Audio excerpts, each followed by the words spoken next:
Ladies and gentlemen, boys and girls, welcome back for the final time this evening here on stream number 2 at the International 5 Day 4, the group stage. We've got Game 2 of I.M.O versus Virtus Pro.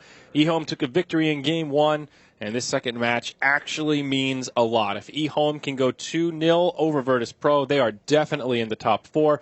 Virtus Pro, they could still potentially be knocked out, especially if they don't at least go 1-1 here. This is VP's final series. Empire still has one series to go at 6 points, and they're up against MVP Hot 6. Fairly good chance they'll be able to 2-0 there. So if VP wants to be comfortable in the top 4, they absolutely need a win here. So I think it's safe to say with this that if I.M O has the chance to go top 4 or to go bottom 4, that they got to pull out their best strat. Mm-hmm. Like this is pocket strat time. There was a similar team on this road last year, and they won the tournament. It was Newbie. Oh, those guys, yeah. Yeah, those guys. They were they're not on the verge of elimination here, but I would say the distinction between top 4 and bottom 4 is pretty significant.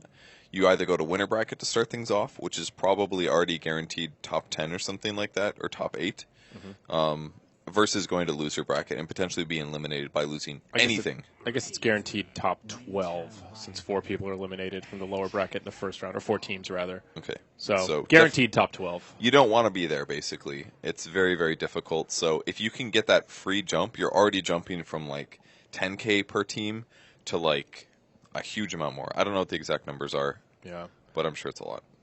We have the internet gives us the power. All right, so you go if you don't get bottom 4th, you get 4 times as much money. You go to $200,000 instead of 50. So yeah, if you win here and you guarantee that you're top 4 in your group, you guarantee $200,000 for your team. That's huge. That's amazing. Pull out the strats, man. Like if you're on the verge like this and I.M O's 1 game away from the 2-0, you got to take it. Absolutely. Both these teams, man, they are drafting fast. It seems they know what they want to do.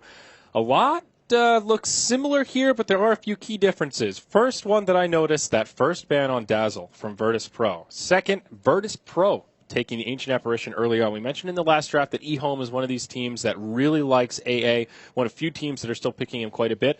I don't think Virtus Pro has been playing much Ancient Apparition recently.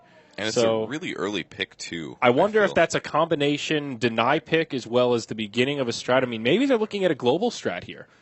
Aghanim's Gyro with a Zeus? That is, you're going too far, man. It was a response to Razor Winter Wyvern, right? They first picked Gyro? Yes. So they responded with A. A's pretty good versus Razor because you're always going to get a mech.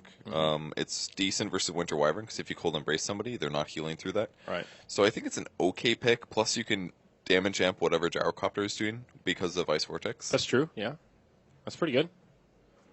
I think it's okay, and it's situationally all right, but it's weird to see it so early, especially on a do-or-die match here. But VP is probably thinking the same thing. If they can guarantee that they get top 4 here, they make $200,000 versus 50K. Guaranteed. So they need to get this point. They need to prevent Empire from taking their spot. Yeah. So next round of bans looking pretty straightforward. Clockwork, we talked about a great respect ban against I.M O, and we saw CTY Storm last game gave Virtus Pro a lot of trouble, and they will not be dealing with that again. I.M O banning out Silencer as well as the Bloodseeker, 2 heroes that VP have been known to run quite a bit. We've seen G play Bloodseeker even earlier in this event. That opens up for I.M O now to third pick the Bounty Hunter. So even if I.M O loses this game, they'll go up to 8 points. Then they have one more game after. They have to 2-0 that if they want top 4. Or they have to win this game, then they're guaranteed, I think. Yeah, they're guaranteed top 4 if they 2-0 this. And they have a hard series ahead. Again, they're playing C-Deck as their final matchup. So it's kind of unfortunate how the points work out for them there. Because if they go 1-1 here, they still need 2 points, and you can only get 2 points by getting 3 points. So, and you said it's against C-Deck? C-Deck is their final boss. They need to win this game. So they need this, yeah. VP need to win this game. This match is actually huge for either team. It is a $150,000 difference. This might as well be a tournament right here. That's true, This is a tournament finals, basically. That's like the base prize pool for a big tournament now. That's a really good way to put it in perspective, at least, of how massive this game and just TI as a whole is for these teams. Well, Queen of Pain, Rubik, the 3rd and 4th here for Virtus Pro, and Lena now the 4th pick for I.M O. So VP getting quite a few heroes that are in their comfort zone. The Rubik Ancient Apparition support duo, a tried and true classic. Great in the laning phase. You can pretty much get guaranteed cold feet proc, just a lot of damage and control that you can put out early on. It's a little weak versus Bounty Hunter, though. Ancient Apparition has very, very weak disable, so if Bounty has a